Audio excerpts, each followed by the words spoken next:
Hello everyone, good morning, welcome back to our channel, welcome back to our new blog. তো তোমরা সবাই কেমন আছো? আমরা তো খুব ভালো আছি। আর আজকে হলো পুচুর মামার বার্থডে, তো হ্যাপি বার্থডে। Thank you. আর এখন সময় হলো 8:16, আর আজকে হলো বুধবার। আজকের ব্লগটা আমি এখন থেকে শুরু করছি, তো দেখতে থাকো আজকে আমি সারাদিন কি কি করি। তো কি করছো? কি বলছো বলো? কি বলছো বলো? কি ফোন নেবা? না, যাবি না? না। তো চাটা খাওয়া ডান আমাদের, আর এখনো বাজার যাবে, আর ঘরের কাজও সব কমপ্লিট হয়ে গেছে অলওয়েজ। শুধু বিছানাটা গোছানো বাকি, আর খাটটাকে মোছা বাকি। খাটটাকে মুছছি, অনেক কদিন মোছা হয়নি। আর ড্রেসিং টেবিল, শোকেস, সমস্ত কিছু ফার্নিচার মোছা কমপ্লিট। শুধু খাটটা আমার মুছতে ভালো লাগে না, তো যাই হোক মুছতে তো হবে, নাহলে ধুলো পড়ে যায়। দেখো প্রচণ্ড ধুলো, কীরকম ধুলো পড়ে গেছে। এই যে এই জায়গাগুলো ধুলো পড়ে যায়, এগুলো ব্রাশ দিয়ে এমন করে ঘষতে হয়, এই জন্য অত ভালো লাগে না। তো যাই হোক মুছতে তো হবেই। চলো দেখতে থাকো ভিডিওটা, আশা করি তোমাদের অনেক ভালো লাগবে। তো গাইজ দেখো, খাটটা একদম ভালো করে মোছা হয়ে গেছে, আর আজকে আমি এই নতুন চাদরটা পাতবো। তো দেখো এটা, তো চলো এখন। আর এর সাথে বালিশের কভার সেট নেই, তাই এই যে এটা আলাদাভাবে কিনেছি। মানে এই তিনটে আমার মা কিনে দিয়েছে। চলো, তো এই দেখো আমার বিছানার চাদর পাতা কমপ্লিট হয়ে গেছে। আর এই যে এই কাভারগুলো, এইগুলো মানে এইটা আমি বিয়েতে পেয়েছিলাম, আর এই সেট ছিল না। তো মা দেখো সেট করে বালিশের কাভার দুটো পেয়েছে, কিন্তু পাশ বালিশটা অন্য হয়ে গেছে। তো যাই হোক, কেমন লাগছে জানিও। সরো, এই যে বার্থডে বয়। আমার খাটে ফার্স্ট টাইম আমি রেড কালারের চাদর পাতলাম, তাই না? বিয়ের পর থেকে একবারও পাতা হয়নি, তো একটু অন্যরকম লাগছে আমার চোখে। হ্যাঁ, চাদর পাততে পাততে আমার ঘাম একবারে, মানে খাট তুমি মুছে দিলে না। হ্যাঁ, ফ্যান চালিয়ে করছি তাও গরম লাগছে। তো কেমন লাগছে জানিও। আর আমি ফার্স্ট টাইম রেড কালারের চাদর পাতলাম, আমার একটু অন্যরকম লাগছে। মনে হচ্ছে কীরকম একটা ভালো লাগছে না, ভালো লাগছে না। ভালো লাগছে, ঠিক আছে চলো, ভালো লাগলে ভালো। চলো দেখো, বার্থডে বয় নিজেরই টি শার্ট কিনে নিয়ে চলে আসলো। তো বলো কে গিফট করলো? এটা হচ্ছে শ্বশুর বাড়ির তরফ থেকে। তো নিজেই পছন্দ করে নিয়েছে, আমাদের বাড়ি থেকে সবসময় টাকাই দিয়ে দেয় ওকে, যে তুমি তোমার পছন্দ মতো কিনবা। ও একবার কেনে দুইবার নিজের পকেটেই রাখে টাকাটা, তাই তো? যেমন পয়লা বৈশাখের কিছুই কেনেনি বলতে হাফ প্যান্ট কিনেছিল, কিন্তু কোনো গেঞ্জি টেঞ্জি কিছু কেনেনি। তো যাই হোক, ভালো হয়েছে। চলো এখন ঘরটা মুছে নিই আমি। তো রান্নাবান্না শুরু হয়ে গেছে, দেখো ভাজাভুজো সবই কমপ্লিট হয়ে গেছে। তো আমি সমস্ত কিছু জোগাড়জান্তি করে দিলাম, আর এদিকে পায়েল রান্নাটা করছে। তো চলো দেখতে থাকো, পরে দেখাবো কি কি মেনু হয়েছে। তো ওইদিকে সমস্ত গুছিয়ে গাছিয়ে দিয়ে আসলাম, তারপর বাসন টাসন মেজে, এই যে বৃষ্টি পড়ছে সব, এই যেগুলো কেচে দিয়েছিলাম সব শুকিয়ে গেছে, এখন ভাজ টাজ করে রাখবো। প্রচণ্ড গরম লাগছে। আর ওদিকে মা পায়েস টাইস করছে, সব হয়ে গেছে, কারণ ওর 12:30টায় ডিউটি আছে, তো তার আগেই সমস্ত জোগাড় করতে হবে। এখন আমি ওই যে সামসেটের ওখান থেকে বাটি টাটিগুলো বার করব, সব কিছু কাঁসার বাটি টাটিগুলো বার করব। তো তারপরে ওগুলো সব মেজে ধুয়ে রেখে দেবো, যাতে খাবার দেওয়ার সময় ঝামেলা না হয়, ফটাফট হয়ে যায়। তো চলো, প্রচণ্ড গরম লেগে গেছে, মানে তাড়াতাড়ি করে রেডি গুছিয়ে গাছিয়ে দিলাম, না হলে রান্না করতে লেট হয়ে যাবে। তো সব গুছিয়ে গাছিয়ে বাসন টাসন ধুয়ে প্রচণ্ড গরম লেগে গেছে। তো চলো, এখনও বাসন মাজতে হবে, রান্না হয়ে গেলে আবার বাকিটা অনেকগুলো মেজে রেখে আসলাম, কারণ কাজে এগিয়ে রাখাই ভালো, না হলে সে আমাকেই করতে হবে, লেট হয়ে যাবে। কারণ তখন হয়তো ওর খাওয়ার সময় তো স্নানই করা হলো না, দেখা গেলো এরকম একটা ব্যাপার। তো চলো ফটাফট এখন ওগুলো গুছিয়ে নিই। তো আমার বার্থডে দিন আমি গিফট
কি কাটছো? মামার জন্মদিন, তোমার আবার টুকটুকি দাদুরা একসঙ্গে আশ্বিন মাস, টুকটুকি তোমাকে কই দেবো, যাও যে কোনো একদিন আসবা।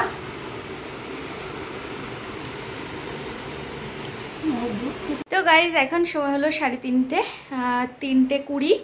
তো যাই হোক, খাওয়া দাওয়া কমপ্লিট হয়ে গেছে। খাওয়া দাওয়া করে প্রচুর বাসন হয়েছিল, তো ওইগুলো সব মেজে টেজে, মানে এই জন্য আসতে লেট হলো। অনেকক্ষণ আগেই খাওয়া দাওয়া হয়ে গেছে, মোটামুটি 2:30 3টের দিকে খাওয়া হয়ে গেছে। তো সেগুলো মেজে টেজে আসলাম এখন রুমে। তো এখন মানে এখন ফ্রেশ ট্রেশ হয়ে আসলাম। প্রচণ্ড গরম লাগছে, ফ্যানটা না চালালেই নয় আর কি। তো যাই হোক, চলো আবার সন্ধ্যাবেলা কথা হবে। কপি তো ডিউটিতে গেছে, বার্থডেটা ঠিক মতো মানে সেলিব্রেটও করা হলো না। ডিউটি থাকলে হয়ই না। আর আজকে আবার তাড়াতাড়ি, মানে অন্যদিন বুধবার দিন 1টা 2টোয় থাকে, আজকে 12:30 একটাই ছিল, তো একটাতেই গেছে, ও লেট হয়ে গেছে আজকে। তো যাই হোক,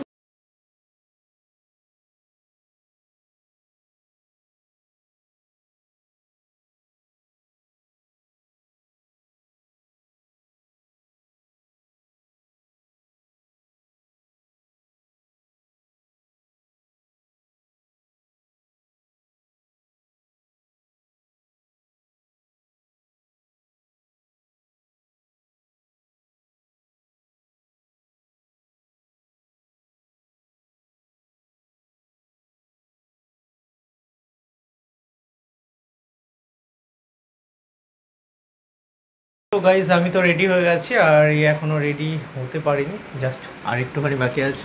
তো আমরা কোথায় যাচ্ছি বলো? আমরা যাচ্ছি বাজারে। আর বাজারে কি করতে যাচ্ছি সেটা তো বাজারে গেলে দেখতে হবে।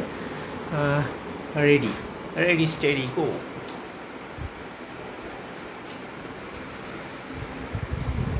তো দেখো, ভিডিওটা দেখতে থাকো স্কিপ না করে। চলো আচ্ছা। তো এই দেখো, আমরা বাজারে চলে এসেছি, আর বাজারে এসেছি কেকের দোকানে। তো একটা কেক পছন্দ করাও হয়ে গেছে আমাদের। তো কি কোনটা নিলাম না নিলাম বাড়ি গিয়েই দেখাবো তোমাদের। তো এ দেখো, ওদেরকে বলছিলাম যে হ্যাঁ অভিজিৎ নাম লিখে দাও। তো এটাই দেখো, বাজারে আজকে আর ফুচকা খেলাম না, কারণ দুপুরে অনেক রিচ খাবার হয়েছে, আবার রাতেও খাওয়া হবে, এই কারণে আর ফুচকা খাওয়া হলো না আজকে আর। তো যাই হোক, আজ শুধু কেকটা নিয়ে চলে আসলাম। তো ফাইনালি আমরা কোনটা নিয়েছি সেটা তো দেখতে পাবো। করতে পারছিলাম না, তো তারপরে আবার ওকে বললাম যে তুমি বার করে দাও একটু। কেন বের করো? পাচ্ছি না। না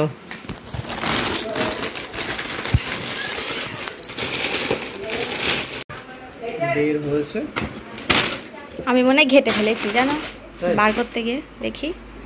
দেখা যাক কি ঘটেছে। করলো না না না, ঠিক है।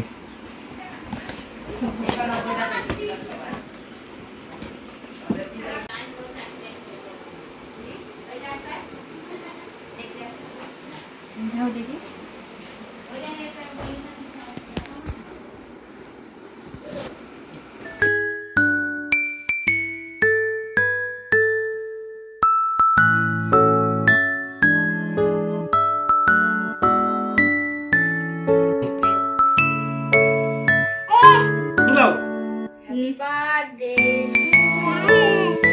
Happy birthday. ওই হাত দেবে। সাদা কেকটা দেখা যাচ্ছে না। হ্যাপি বার্থডে, কেলে কেক কাটছে। হ্যাপি বার্থডে পুচু।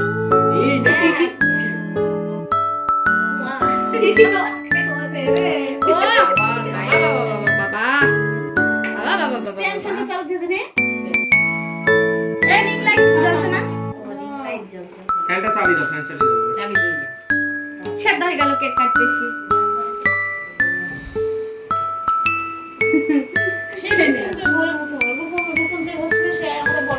ওর জামাটা নামি দাও তো, পুচুর জামাটা নামি দাও। দেখো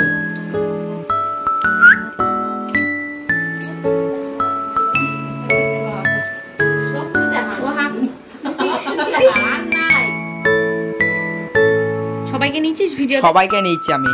ওই ঠাম্মাকে নিয়েছিস? হ্যাঁ, ঠাম্মাই কিনেছিল। খাওয়ার তো বন্ধ নেই। দেখ এটা দেখ হাত দেখ এটা দেখ।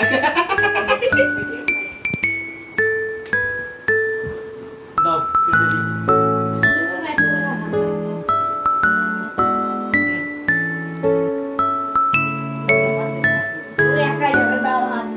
এই না ও খাবে না।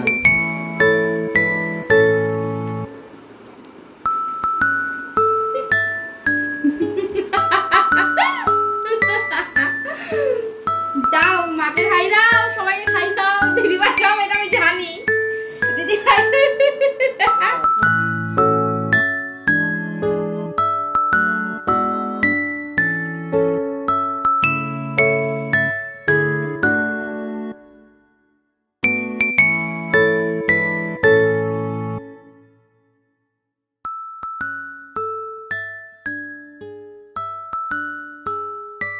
নাও তো পুচুকে। কেটে দাও।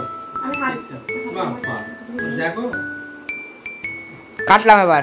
তুই কাটছিস তো পুরোটাই ক্রিম দেখছিস। নেই আনন্দ আত্মহারা। কাটা কাটা। আমাকে দিতে খাই না হাত। বাবুজি কে কেনে খাওয়া তো কালকে এই 5 টাকা থেকে বাবুজি এনে দাও। যা তুমি খাও। নে এখন 6 টাকা দাম। হাত তুলো, হাত দাও রূপমকে দে, রূপমকে দে, দিদে দেখে পিতমকে দাও। টাটকা কেক। এরকম হ্যাঁ হ্যাঁ হলবল হলবল করে। মার জন্য এটা রেখে দিই টমেটো গুলো। না না না সব থেকে নিয়ে এই কতটুকু তুই দেখ, কতখানি তুই দেখ, কতটুকু হ্যাঁ তো ওইটুকু নাই তো হবে। এটা দি দাও। দিদিভাইকে দি দাও। তুই বল আসল জিনিসটা আছে এই নাও রমেশ দাকে দাও। না বাবা। হয়ে গেছে নে। হয়ে গেছে ভিডিও। এদিক থেকে দাও দাও। আমাকে দাও। বন্ধ করতে বলো। তো এই দেখো কেক টেক কাটা কমপ্লিট আর কটা রিলস বানালাম। তো তারপরে এখন আমি বিছানা চাদরটাকে উঠিয়ে নিচ্ছি, কারণ এই নতুন চাদরের মধ্যে মানে নতুন চাদরে শোয়া যাবে না, এতটা গরম আর তার মধ্যে আধোয়া চাদর, এই কারণে। তো এই জন্য ভাঁজ টাজ করে সুন্দর করে আবার উঠিয়ে রাখবো। তো এই চাদরটাকে ভাবছি পাতবো কি পাতবো না, এটাই ভাবছিলাম, কারণ এতটা গরম আর এই যে নরম চাদরে শুয়ে এতটা আরাম লাগে না, তো কি বলবো। এই জন্য ভাবছি যে আরেকটু ঠান্ডা ঠান্ডা পড়ুক, মানে বর্ষাকালটা আরেকটু ভালোভাবে পড়ুক, তারপরে এই চাদরটা পাতবো। তো দেখা যাক কি হয় না হয়। তো একা একা ভাঁজ করতে অসুবিধা হচ্ছিল, তার জন্য। তো গাইস এখন সময় হচ্ছে 10:30, আমাদের খাওয়া দাওয়া কমপ্লিট হয়ে গেছে। আর এই দেখো তখন বিছানা চাদর পাততে পাততে ঘরে খেতে চলে গেছিলাম, এই কারণে। তো বাকি কাজটা সম্পূর্ণ করে দিচ্ছি আমার বড় মশাই। হেল্পফুল, খুব হেল্পফুল। তো যাই হোক, ওটা কি হলো? এটা এরকমই হলো। আমি করছি, থাক, তোমার করতে হবে না। আমারটা আমি করে নিয়েছি, তোমারটা তুমি করো। তো যাই হোক, চলো আজকের ব্লগটা আমরা এই পর্যন্তই রাখলাম। আমার ব্লগ তোমাদের কেমন লাগে অবশ্যই কমেন্টে জানিও, আর আমার চ্যানেলটিকে অবশ্যই সাবস্ক্রাইব করে দিও। তো সবাই সুস্থ থেকো, ভালো থেকো, ততক্ষণ টাটা বাই বাই।